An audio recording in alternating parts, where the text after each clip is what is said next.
السلام عليكم ورحمة الله وبركاته.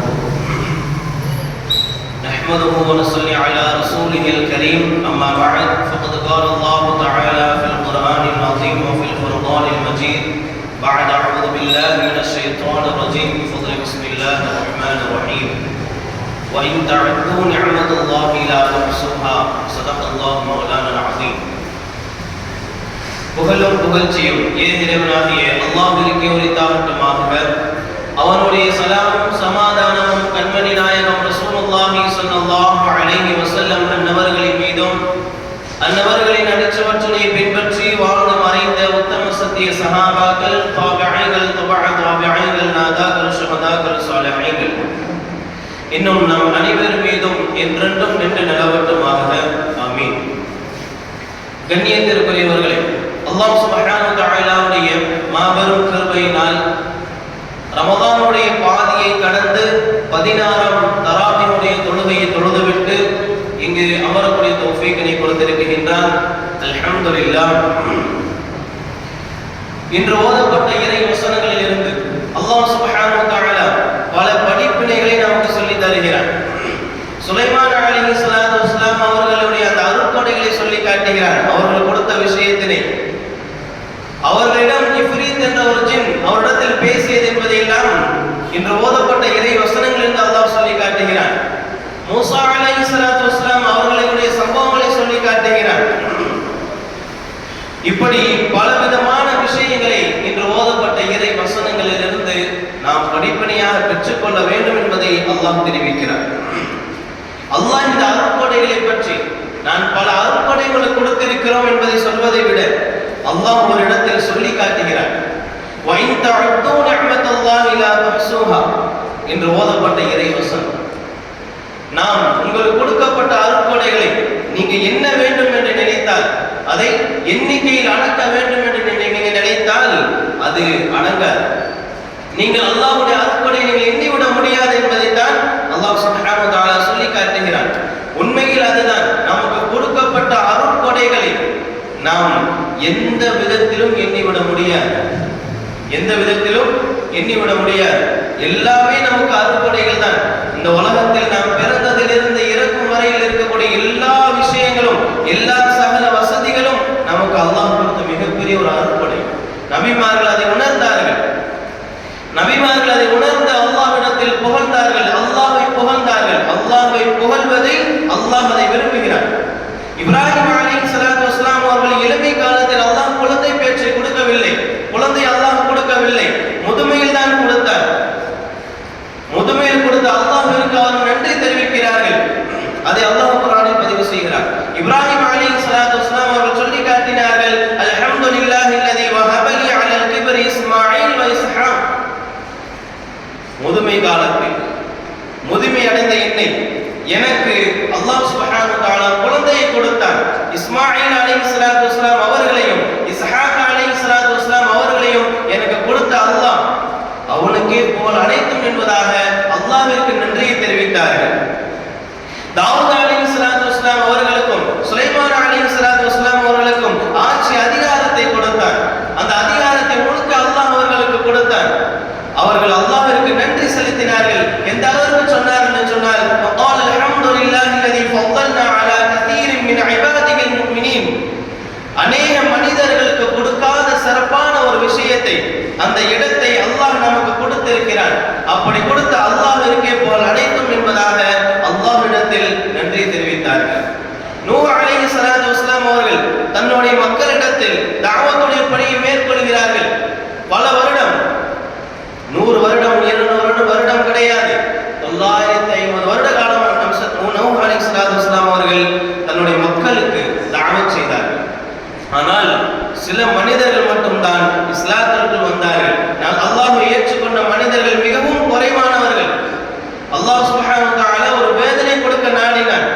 அதற்கு முன்னால் நூஹ் அலைஹிஸ்ஸலாத்து வஸ்ஸலாம் அவர்களுக்கு ஒரு கட்டளை இட்டார், நீங்கள் ஒரு கப்பலை தயாரிங்கள் என்று. மக்கள் எல்லாம் சிரித்தார்கள். யார் அல்லாஹ்வை நிராகரித்தார்களோ, நூஹ் அலைஹிஸ்ஸலாத்து வஸ்ஸலாம் யாரெல்லாம் நிராகரித்தார்களோ அவர்கள் எல்லாம் கேலி செய்தார்கள். அந்த இடத்தில் தண்ணீர் வருவதற்கான எந்த ஒரு அறிகுறியும் அல்ல, எந்த ஒரு அறிகுறியும் இல்லாமல் இருக்கிறது. அப்படி இருக்க ஒரு கப்பல் தயாரிப்பது என்பது இருந்தாலும் கூட நூஹ் அலைஹிஸ்ஸலாத்து வஸ்ஸலாம் அவர்கள் அல்லாஹ்வுடைய கட்டளையின் இணங்க கப்பலை தயாரித்தார்கள். அல்லாஹ் சுப்ஹானஹு வ தஆலா சொல்லி காட்டினான், நீங்களும் உங்களோடு இருக்கக்கூடிய மனிதர்கள் உங்களை யார் ஏற்றுக்கொண்டார்களோ, என்னையும் உங்களையும் யார் ஏற்றுக்கொண்டார்களோ அவர்கள் இந்த கப்பலில் அமர வையுங்கள். அவர் அந்த கப்பலில் அமர்ந்ததற்கு பிறகு ஒரு வார்த்தையை சொல்லுங்கள் என்று அல்லாஹ் கட்டளையிடுகின்றான். நீங்கள் எதை சொல்ல வேண்டும்? அந்த கப்பலில் அமர்ந்ததற்கு பிறகு நீங்களும் உங்களை ஏற்றுக்கொண்ட அந்த மனிதர்களும் இவ்வாறு சொல்லுங்கள் என்பதாக அல்லாஹ் சொல்லி காட்டுகிறான். அல்லாஹ் என்ன சொல்ல சொன்னான் என்று சொன்னால், ஃபகுலில் ஹம்துலில்லாஹி அல்லதி நஜ்ஜானா மினல் கௌமில் ஸாலிமீன், கொடுமை வருகின்ற மக்களிடத்திலிருந்து காப்பாற்றிய அல்லாஹ்விற்கே புகழ் அனைத்தும், அந்த வார்த்தையை சொல்லுங்கள் என்பதாக அல்லாஹ் கட்டளையிட்டார். அவர்கள் அப்படி செய்தார்கள், அப்படி சொன்னார்கள். அல்லாஹ் அதன் பிறகு வெள்ள பிரளயம் கொடுத்தான், வேதனையை கொடுத்தான். எல்லா மக்களும் அறிந்து போனார்கள். யாரெல்லாம் கேலி செய்தார்களோ, யாரெல்லாம் ஏசினார்களோ அந்த மனிதர்கள் எல்லாம் அழிந்து போனார்கள். யாரை தவிர்த்து நூஹ் அலைஹிஸ்ஸலாத்து வஸ்ஸலாம் அவர்கள் அவருடைய கப்பலில் யாரை ஏறினார்களோ, யார் அல்லாஹ்வை ஏற்றுக்கொண்டார்களோ அந்த கப்பலில் யாரெல்லாம் ஏறினார்களோ அவர்களை மட்டும் அல்லாஹ் காப்பாற்றினார். அவர் அல்லாஹ்விடத்தில் நன்றி செலுத்தினார்கள். இப்படி ஒவ்வொரு நபிமார்களும் தனக்கு கொடுத்த அந்த அருட்கொடைகளை எண்ணி அல்லாஹ்விற்கு நன்றி செலுத்திய அந்த வார்த்தைகளை எல்லாம் அல்லாஹ் சுப்ஹானஹு வ தஆலா குர்ஆனில் பதிவு செய்கிறார் என்று சொன்னால், அல்லாஹ்வை புகழ்வது, அல்ஹம்துலில்லாஹ், என்ன நடந்தாலும் நாம் அல்ஹம்துலில்லாஹ் என்று சொல்ல வேண்டும். நல்லது நடந்தாலும் தீயது நடந்தாலும் அல்ஹம்துலில்லாஹ், அல்லாஹ் தான் எனக்கு போதுமானவன் என்ற அந்த வார்த்தையை நாம் அடிக்கடி சொல்ல வேண்டும். எல்லா நபிமார்களும் சொன்னார்கள், அல்லாஹ்வுக்கு நன்றி செலுத்தினார்கள். நன்றி செலுத்தும் விதமாக அவருடைய முதல் வார்த்தையாக எது இருந்தது? அல்ஹம்துலில்லாஹ், அல்ஹம்துலில்லாஹ் என்றுதான். எல்லா புகழும் அல்லாஹ் ஒருவனுக்கு என்ற வார்த்தையை மொழிந்தார்கள். இதை மாத்திரம் அல்லாஹ் சொல்லி நிறுத்தவில்லை.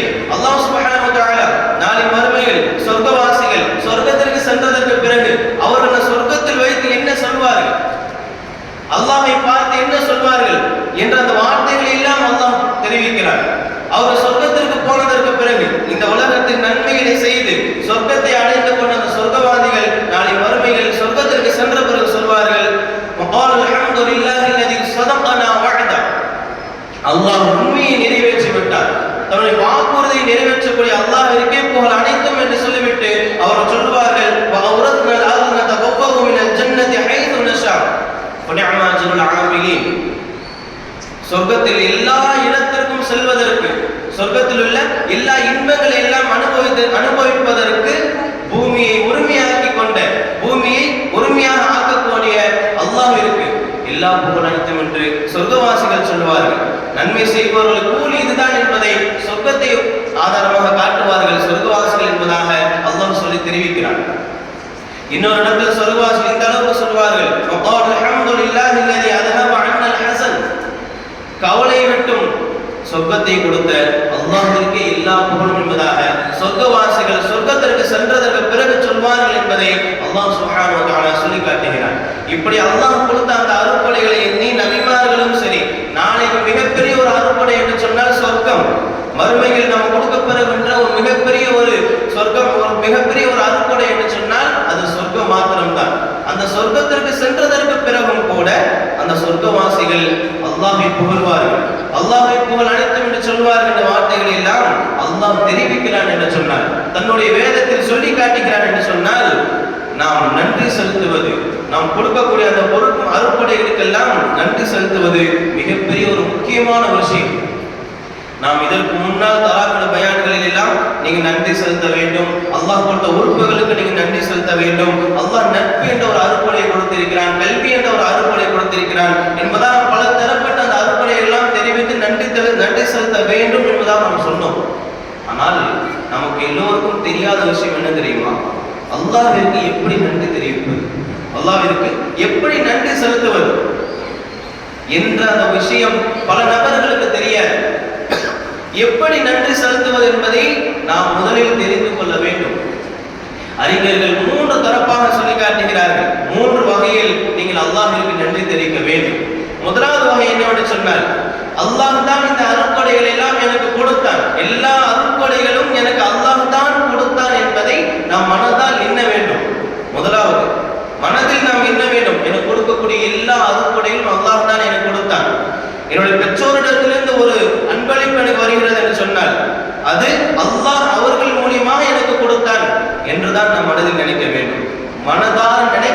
என்பதை தான் முதலாவது வைத்துக் கொள்ள வேண்டும். ஏனென்று சொன்னால் அல்லாஹ் சுப்ஹானஹு வ தஆலா தன்னுடைய குர்ஆனில் இப்படி சொல்லி காட்டுகிறான், வமா பிக்கும் மின் நிஅமத்தின் ஃபமினல்லாஹ். உங்களுக்கு உலகத்தில் கொடுக்கப்பட்ட எல்லா வசதிகளும் அல்லாஹ்வுடைய அருட்கொடைகள் என்று சொல்லி காட்டுகிறான். எல்லா வசதிகளும் அல்லாஹ்வுடைய அருட்கொடை தான், எல்லாம் நாம் கொடுத்தது தான், அல்லாஹ் தான் கொடுத்தான் என்பதை சொல்லி காட்டுகிறான் என்று சொன்னால் எல்லா அருட்கொடைகளையும் நாம் எவ்வாறு எண்ண வேண்டும் என்று சொன்னால் அல்லாஹ் தான் கொடுத்தான் என்பதை நாம் எண்ண வேண்டும். நபி ஸல்லல்லாஹு அலைஹி வஸல்லம் அவர்கள் மஸ்ஜித் நபியில் அமர்ந்திருக்கிறார்கள். ஹஸரத் அபூபக்கர் சித்திக் ரலியல்லாஹு அன்ஹு வருகை தருகிறார்கள். நபி ஸல்லல்லாஹு அலைஹி வஸல்லம் கேட்கிறார்கள், யா அபூ பக்கர், ஏன் இந்த நேரத்தில் வந்தீர்கள்? நண்பகல் வெயிலுடைய அந்த நேரத்தில் வருகிறார்கள், தொழுகை அல்லாத நேரத்தில் வருகிறார்கள். நபி அவர்கள் கேட்ட கேள்விக்கு அபூபக்கர் சித்திக் ரலியல்லாஹு சொல்லி காட்டுகிறார்கள், உங்களை இந்த நேரத்தில் எது வரவழைத்ததோ அதுதான் என்னையும் வரவழைத்தது என்று சொல்லி காட்டுகிறார்கள். நபிக்கும் பசியால் இருக்கிறார்கள், நபி அவர்களும் பசியில் தான் இருக்கிறார்கள், ஹஸரத் அபூபக்கர் சித்திக் ரலியல்லாஹு அன்ஹு அவர்களும் பசியில் தான் இருக்கிறார்கள். அதைத்தான் சொல்லி காட்டினார்கள், உங்களுக்கு பசி, நீங்கள் வந்திருக்கிறீர்கள், எனக்கும் அதே பசிதான், அதனால் தான் நான் வந்திருக்கிறேன் என்பதாக ஹஸரத் அபூபக்கர் சித்திக் ரலியல்லாஹு அன்ஹு சொல்லி காட்டுகிறார்கள். இருவரும் பேசிக் கொண்டிருக்கையில் ஹஸரத் உமர் ரலியல்லாஹு அன்ஹு வருகிறார்கள். அவருடைய வருகை பார்த்து நபி ஸல்லல்லாஹு அலைஹி வஸல்லம் கேட்கிறார்கள், யா உமர், ஏன் இந்த நேரத்தில் வந்தீர்கள் என்பதாக. யா ரசூலல்லாஹ், கடுமையான பசி எனக்கு, கடுமையான பசி எனக்கு, அதனால் தான் நான் பள்ளியின் பக்கம் வந்தேன் என்பதாக உமர் ரலியல்லாஹு அன்ஹு சொல்லி காட்டினார்கள். நபி அவர்களும் இந்த இரண்டு சஹாபாக்களும் பேசிக் கொண்டு இருக்கும் பொழுது நபி ஸல்லல்லாஹு அலைஹி வஸல்லம் அவர்கள் சொல்கிறார்கள், பாருங்கள், இந்த சஹாபியுடைய வீட்டிற்கு செல்வோம், அபுல் ஹைதம் ரலியல்லாஹு அன்ஹு என்ற அந்த சஹாபியுடைய வீட்டுக்கு செல்வோம் வாருங்கள் என்பதாக நபி அவர்கள் அழைத்து செல்கிறார்கள். வீட்டில் முன் நிற்கிறார்கள், நபி ஸல்லல்லாஹு அலைஹி வஸல்லம் அவர்கள் நடுவில் நிற்கிறார்கள், ஹஸரத் அபூபக்கர் சித்திக் ரலியல்லாஹு அன்ஹு வலது புறத்தில் நிற்கிறார்கள், ஹஸரத் உமர் ரலியல்லாஹு அன்ஹு இடது புறத்தில் நிற்கிறார்கள். நபி ஸல்லல்லாஹு அலைஹி வஸல்லம் அவர்கள் 3 முறை சலாம் சொல்கிறார்கள். அபுல் ஹைதம் ரலியல்லாஹு அன்ஹு வீட்டில் 3 முறை சலாம் சொல்லியும் பதில் வரவில்லை. பதில் வராததன் காரணமாக திரும்ப நினைக்கிறார்கள், உள்ளிருந்த ஒரு பெண்ணுடைய குரல், வஅலைக்கும் ஸலாம் யா ரசூலல்லாஹ். இந்த சம்பவத்திலிருந்து நமக்கு மிகப்பெரிய ஒரு படிப்பினை இருக்கிறது. ஒரு வீட்டிற்கு நாம் செல்கிறோம் என்று சொன்னால் 3 முறை சலாம் சொல்ல வேண்டும், 3 முறை கதவை தட்ட வேண்டும். பதில் தரவில்லை என்று சொன்னால் அந்த இடத்தை விட்டு வந்துவிட வேண்டும். 3 முறை மட்டும்தான் சலாம், அதன் பதில் வரவில்லை என்று சொன்னால் திரும்ப வந்துவிட வேண்டும். நபியோட சுன்னத்து. இன்றும் கூட தப்லீகுடைய இந்த ஜமாஅத்தை நாம் தெரிந்திருப்போம். அவர்கள் ஒரு மனிதரை சந்திக்க வேண்டும் என்று நாடினார், அவர் வீட்டு சென்று என்ன செய்வார்கள்? 3 முறை சலாம் சொல்வார்கள். சலாம் சொல்லி பதில் வரவில்லை என்று சொன்னால் திரும்ப வந்துடுவாங்க. இது எங்கிருந்து ஆரம்பிச்சிச்சு? நபி ஸல்லல்லாஹு அலைஹி வஸல்லம் அவர்கள் அபுல் ஹைதம் ரலியல்லாஹு அன்ஹு வீட்டுக்கு சென்று 3 முறை சலாம் சொல்லி பதில் கிடைக்கவில்லை என்பதால் அவர் திரும்ப நாடுகிறார்கள், பதில் சலாம் வந்துவிட்டது. அதை வைத்துதான் இன்றும் கூட ஜமாஅத்தில் அப்படி ஒரு விஷயம் இருக்கு. அந்த பெண்ணுடைய குரல் யார் என்று சொன்னால் அபுல் ஹைதம் ரலியல்லாஹு அன்ஹுடைய மனைவி உம்மு ஹைதம் ரலியல்லாஹு அன்ஹா. அவர்கள் வீட்டிலிருந்து வெளியே வருகிறார்கள். நபி ஸல்லல்லாஹு அலைஹி வஸல்லம் கேட்கிறார்கள், நான் 3 முறை உங்களிடத்தில் நான் சலாம் சொன்னேன், 3 முறை சலாம் சொல்லியும் நீங்கள் ஏன் பதில் தரவில்லை என்பதாக கேட்கும் பொழுது உம்மு ஹைதம் ரலியல்லாஹு அன்ஹா சொல்லி காட்டுகிறார்கள், யா ரசூலல்லாஹ், சலாம் சொன்னது யார்? உங்களுடைய சலாம் அல்லவா, மகத்தான சலாம் அல்லவா அது.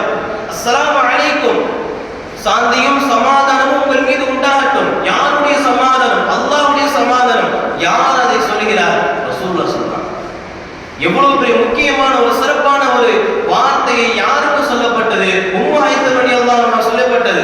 அதைத்தான் சிறப்பான ஒரு சம்பவம், சிறப்பான ஒரு மகத்தான விஷயம் தான். அதற்காக வேண்டிதான் நான் தாமதித்தேன் என்பதாக உம்மு ஹைதம் ரலியல்லாஹு அன்ஹா அவர்கள் சொல்லி காட்டுகிறார்கள். நபி ஸல்லல்லாஹு அலைஹி வஸல்லம் அவர்கள் கேட்கிறார்கள், உங்களுடைய கணவர் எங்கே என்பதாக கேட்கும் பொழுது உம்மு ஹைதம் ரலியல்லாஹு அன்ஹா சொல்லி காட்டுகிறார்கள், அருகில் இருக்கக்கூடிய கிணற்றில் சென்றிருக்கிறார்கள், தண்ணீர் எடுப்பதற்காக வேண்டி சென்றிருக்கிறார்கள், நீங்க சற்று அமருங்கள், இந்த மரத்தடியில் அமருங்கள், வந்து விடுவார்கள். அபுல் ஹைதம் ரலியல்லாஹு அன்ஹு வருகிறார்கள். நபி அவர்களையும் சஹாபாக்களையும் பார்த்துவிட்டு மிக கண் குளிர்ச்சி அடைகிறார்கள், முகமலர்ச்சியோடு வரவேற்கிறார்கள். அபுல் ஹைதம் ரலியல்லாஹு அன்ஹு பார்த்துவிட்டு உடனடியாக என்ன செய்கிறார் என்று சொன்னால், அவங்க வீட்டின் அருகில் இருக்கக்கூடிய பேரித்த கனியிலிருந்து, பேரித்த மரத்திலிருந்து அந்த கனிகளை பறிக்கிறார்கள். காய்ந்த என்று ரகரகமான அந்த பழங்களை எல்லாம் பறித்து வந்து நபியிடத்தில் வைக்கிறார்கள். உங்களுடைய வருகை எனக்கு மிகவும் கண்குறிச்சியாகிவிட்டது யார் ரசூலுல்லாஹ், சாப்பிடுங்கள் என்பதாக தருகிறார்கள். நபி அவர்களும் சஹாபாக்களும் சாப்பிடுகிறார்கள். சாப்பிட்டு முடித்ததற்கு பிறகு அபூ ஹைஸம் அவர்கள் கேட்கிறார்கள், யார் ரசூலுல்லாஹ், இன்னும் கொஞ்சம் பேரித்த குளத்தை கொண்டு வரட்டுமா என்று கேட்கும் பொழுது நபி அவர்கள் சொன்னார்கள், கொஞ்சம் தண்ணீர் எடுத்து வாருங்கள் என்று சொல்லி தருகிறார்கள். அபூ ஹைஸம் ரலியல்லாஹு அவர்கள் தண்ணீர் எடுத்து வருகிறார்கள். எப்படிப்பட்ட தண்ணீர் என்று சொன்னால் குளிர்ந்த தண்ணீரை எடுத்து வந்து தருகிறார்கள். நபி அவர்களும் அந்த இரு சஹாபாக்களும் நிறைய குடிக்கிறார்கள். குடித்து முடிந்ததற்கு பிறகு நபி அவர்கள் சொன்ன அந்த வார்த்தை மிகவும் முக்கியம். சஹாபாக்கள் இடத்தில் சொல்கிறார்கள், ஹஸரத் உமர், ஹஸரத் அபூபக்கர் ரலியல்லாஹு அன்ஹுமா, அந்த சஹாபாக்கள் இடத்தில் நபி ஸல்லல்லாஹு அலைஹி வஸல்லம் சொன்னார்கள், தண்ணீரும் அல்லாஹ்வுடைய அருட்கொடைதான், நாளை இது குறித்தும் நீங்கள் மறுமையில் விசாரிக்கப்படுவீர்கள் என்பதாக நபி அவர்கள் சொல்லி காட்டினார்கள். தண்ணீர் அவ்வளவு முக்கியமானது, அல்லாஹ்வுடைய அருட்கொடை மிக முக்கியமான ஒரு அருட்கொடை தண்ணீர் என்பதைத்தான் நபி அவர்கள் சொன்னார்கள். இதை குறித்தும் நாளை மறுமையில் நீங்கள் விசாரிக்கப்படுவீர்கள் என்பதாக.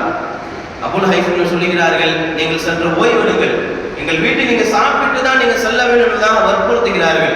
நபி அவர்களும் அந்த இரு சஹாபாக்களும் வரத்துடைய நிலையில் ஓய்வெடுக்கிறார்கள். அபூ ஹைஸம் ரலியல்லாஹு அன்ஹு அவர்களும் அவருடைய மனைவியான உம்மு ஹைஸம் ரலியல்லாஹு அன்ஹா அவர்களும் சமைக்கிறார்கள். இருவரும் சேர்ந்து சமைக்கிறார்கள். சமைத்ததற்கு பிறகு ஆட்டு இறைச்சியும் ரொட்டியும் சமைச்சு நபியிடத்தில் கொண்டு வந்து தருகிறார்கள். நபி அவர்களை எழுப்புகிறார்கள். நபி அவர்களும் சஹாபாக்களும் கை கால்களை எல்லாம் கழுவி கொண்டு உட்கார் சாப்பிட அமர்கிறார்கள். வயிறார சாப்பிடுகிறார்கள். சாப்பிட்டு விட்டு அல்லாஹ்விற்கு நன்றி செலுத்துகிறார்கள். இதனை தொடர்ந்து அபூ ஹைஸம் ரலியல்லாஹு அன்ஹு நபியிடத்தில் சொல்கிறார், யா ரசூலுல்லாஹ், எங்களுக்காக வேண்டி நீங்கள் பிரார்த்தனை செய்யுங்கள், எங்களுக்காக வேண்டி நீங்கள் துஆ செய்யுங்கள் என்று சொல்லும் பொழுது நபி ஸல்லல்லாஹு அலைஹி வஸல்லம் அவர்கள் சொன்னார்கள், பூமியில் நடமாடுபவர்களில் நீங்கள் நல்லோருக்கு நீங்கள் உணவு தந்திருக்கிறீர்கள். பல நாள் பசியில் பட்டினியில் வாழ்ந்த மக்களுக்கு, மனிதர்களுக்கு நீங்கள் உணவு தந்திருக்கிறீர்கள். அதன் காரணமாக அல்லாஹ் சுப்ஹானஹு வ தஆலா மலக்கை கொண்டு உங்களுக்கு துஆ செய்ய வைத்திருக்கிறார். இதோ வானவர்கள் உங்களுக்காக வேண்டி துஆ செய்கிறார் என்பதாக நபி ஸல்லல்லாஹு அலைஹி வஸல்லம் அவர்கள் சொல்லி காட்டினார்கள். இதைத்தான் நபி ஸல்லல்லாஹு அலைஹி வஸல்லம் அவர்கள் அபூ ஹைஸம் ரலியல்லாஹு அன்ஹு சொல்லி காட்டுகிறார்கள், இதோ வானவர்கள் உங்களுக்காக வேண்டி துஆ செய்கிறார் என்பதாக.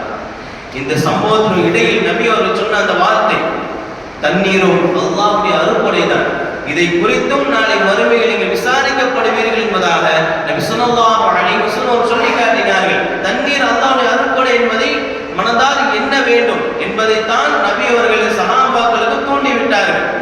முதலில் நாம் மனதார எண்ண வேண்டும். இரண்டாவது என்ன தெரியுமா, இது இறைவன் தான் தந்தான், இந்த அருட்கொடைகள் எல்லாம் எனக்கு அல்லாஹ் தான் தந்தான் என்பதை வாயால் முடிய வேண்டும். அல்லாஹ் சுப்ஹானஹு வ தஆலா தன்னுடைய திருமறையில் சொல்லி காட்டுகிறான், வஅம்மா பிநிஅமத்தி ரப்பிக ஃபஹத்திஸ், உங்களுக்கு கொடுக்கப்பட்ட நிஅமத்துகளை நீங்கள் மற்றவரிடத்தில் எடுத்துரையுங்கள், அதையெல்லாம் மற்றவரிடத்தில் நீங்கள் எடுத்துரைப்பீராக என்பதாக அல்லாஹ் சுப்ஹானஹு வ தஆலா சொல்லி காட்டுகிறான். நாம் மக்களிடத்தில் எடுத்துரைக்க வேண்டும், இது என்னோடது கிடையாது, இதுவெல்லாம் அல்லாஹ் தான் எனக்கு தந்தது. முதலாவது மனதார எண்ண வேண்டும். இரண்டாவது வாயால் முடிய வேண்டும். அப்துர் ரஹ்மான் இப்னு அவுஃப் ரலியல்லாஹு அவர்கள் நோம்பாளிகளாக இருக்கிறார்கள். நோம்பு திறக்கின்ற அந்த நேரம் வருகிறது. அவருக்கு முன்னால் பல வகையான உணவுகள் வைக்கப்படுகிறது, ரகரகமான உணவுகள் வைக்கப்படுகிறது. அதை பார்த்து விட்டு அப்துர் ரஹ்மான் இப்னு அவுஃப் ரலியல்லாஹு அவர்கள் அழுகிறார்கள், தேம்பி தேம்பி அழுகிறார்கள். அருகில் இருப்பவர்களால் கேட்கிறார்கள், ஏன் அழுகிறீர்கள், ஏன் தேம்பி தேம்பி அழுகிறீர்கள் என்பதாக கேட்கும் பொழுது அப்துர் ரஹ்மான் இப்னு அவுஃப் ரலியல்லாஹு சொல்லி காட்டினார்கள், நாங்கள் இறை நிராகரிப்பில் இருந்தோம், மடமைத்தனத்தில் மூழ்கி இருந்தோம். அல்லாஹ் சுப்ஹானஹு வ தஆலா நபி அவர்களை அனுப்பினார், அவர்களை பின்பற்றினோம், நபியுடைய சொல் செயல் அங்கீகாரம் நம்முடைய வாழ்க்கையில் எடுத்து நடந்தோம், அவர்களோடு நாம் போரில் கலந்து கொண்டோம். எங்களில் வாழ்ந்த பல மனிதர்கள் நாங்கள் இப்ப அனுபவிக்கின்ற அந்த அருட்கொடைகளை எல்லாம் அனுபவிக்காமலேயே மரணித்து விட்டார்கள். உஹதுடைய போர் நடக்கிறது. உஹது போரில் சஹாபாக்கள் மரணிக்கிறார்கள்.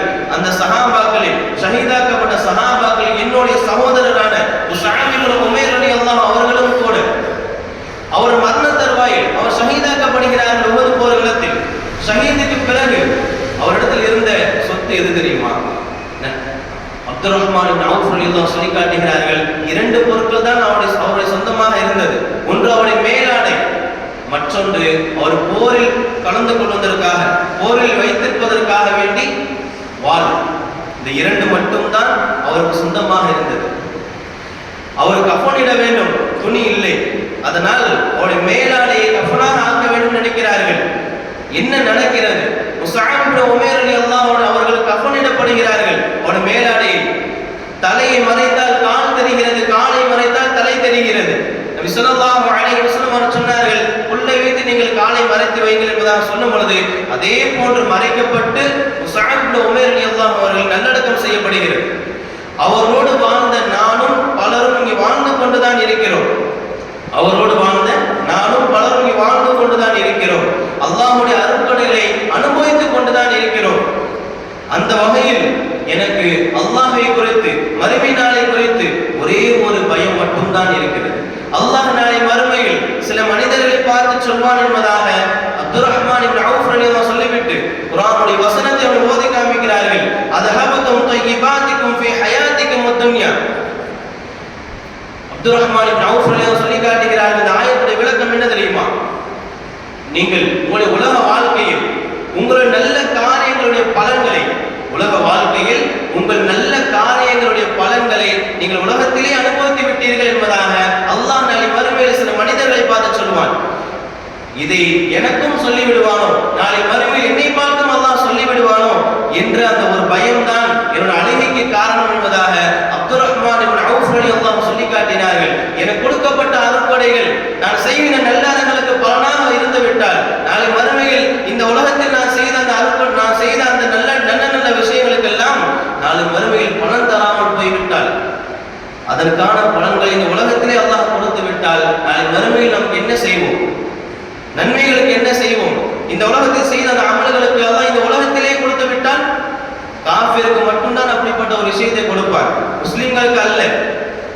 அந்த மாதிரி எனக்கும் நடந்து விடுமோ என்ற அந்த ஒரு பயம்தான் என்பதாக அப்துர் ரஹ்மான் இப்னு அவுஃப் ரலியல்லாஹு சொல்லி காட்டினார் என்று சொன்னால், நாம் அருட்கொடைகளை அனுபவிக்கிறோம் என்று சொன்னால் நல்ல நல்ல நல்லறங்களை எல்லாம் அதிகப்படியாக முறையில் செய்ய வேண்டும். நாம் கொடுக்கப்பட்ட செலவுகள் சாதாரணமானது அல்ல. அல்லாஹ் நமக்கு கொடுக்கப்பட்ட அந்த அருட்கொடைகள் எல்லாம் சாதாரணமானது அல்ல. ஒரு 10 மனிதர்கள் இருக்கிறார் என்று சொன்னால் 2-3 மனிதர்கள் எல்லாம் நல்லதாக வைத்திருப்பான். 7 மனிதர்களுக்கு இந்த 3 மனிதர்களை விட குறைவாகத்தான் வைத்திருப்பான். அப்படி என்று சொன்னால் அந்த 3 மனிதர்கள் அல்லாஹ்வுக்கு இன்னும் அதிகப்படியான முறையில், இந்த 7 நபர்களை விட அந்த 3 நபர்கள் அதிகப்படியான முறையில் அல்லாஹ்விற்கு நன்றி செலுத்த வேண்டும். முதலில் மனதார எண்ண வேண்டும், இரண்டாவது வாயால் மொழிய வேண்டும், மூன்றாவது வகை என்னவென்று சொன்னால் அதுதான் வணக்க வழிபாட்டின் வாயிலாக தெரிவிக்க வேண்டும். நபி ஸல்லல்லாஹு அலைஹி வஸல்லம் அவர்கள் எந்த அளவுக்கு தொழுகையாளிகளாக இருந்திருக்கிறார்கள். ஹுதைஃபா ரலியல்லாஹு அன்ஹு சொல்லி காட்டுகிறார்கள், ஒரு நாள் நபி ஸல்லல்லாஹு அலைஹி வஸல்லம் அவரோடு நான் இருந்தேன், இரவு நேரத்தில் அவரோடு நான் தொழுதேன். நபி ஸல்லல்லாஹு அலைஹி வஸல்லம் அவர்கள் முதல் ரக்காயத்தில் ஒரே ரக்காயத்தில் ஓதினார்கள். இத்தனை சூரா ஓதினார்கள்.